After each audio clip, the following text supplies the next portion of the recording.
কি খেল দেখালো পাকিস্তান! একের পর এক টি-টোয়েন্টি ম্যাচ হারার পর নিউজিল্যান্ডের বিপক্ষে আজ টি-টোয়েন্টিতে মাঠে নামে পাকিস্তান, যেখানে নিউজিল্যান্ডকে তারা হারিয়ে দিয়েছে ৯ উইকেটে। প্রথমে টসে জিতে ব্যাট করে নিউজিল্যান্ড, যেখানে নিউজিল্যান্ড নির্ধারিত ২০ ওভার না খেলে ১৯.৫ বল ব্যাটিং করে ২০৪ রান সংগ্রহ করে, যেখানে মার্ক করেন ৪৪ বলে ৯৪ রান এবং মিচেল তিনি ১৮ বলে ৩১ রান করেন এবং তিনি ৯ বলে ১৯ রান করে। সবকিছু মিলিয়ে তারা নির্ধারিত ২০ ওভার ১ বল আগে অল আউট হয়ে যায় এবং তবু তারা ২০৪ রান সংগ্রহ করে।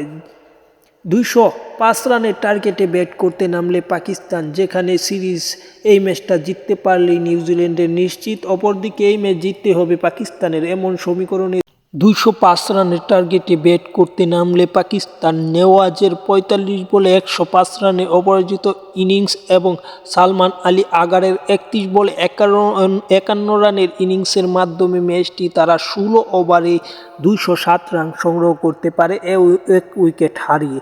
এবং এই ম্যাচে মোহাম্মদ হারিস তিনিও ভালো খেলেছে, ৩০ বলে ৪১ রান করেছে। সবাই ভালো খেলেছে এবং সহজে ম্যাচটা জিতেছে। এবং এই ম্যাচে আরেকটি রেকর্ড করেছে পাকিস্তানের ওপেনার নেওয়াজ, তিনি ৪৫ বলতে গেলে ৪৪ বলে খেলে তিনি ১০০ রান করেছে বা সেঞ্চুরি করেছে, যে পাকিস্তানের সবচেয়ে টি-টোয়েন্টিতে সবচেয়ে দ্রুততম সেঞ্চুরি। বাবরের ৪৮ বলে সেঞ্চুরির রেকর্ডটা তিনি ভাঙলেন।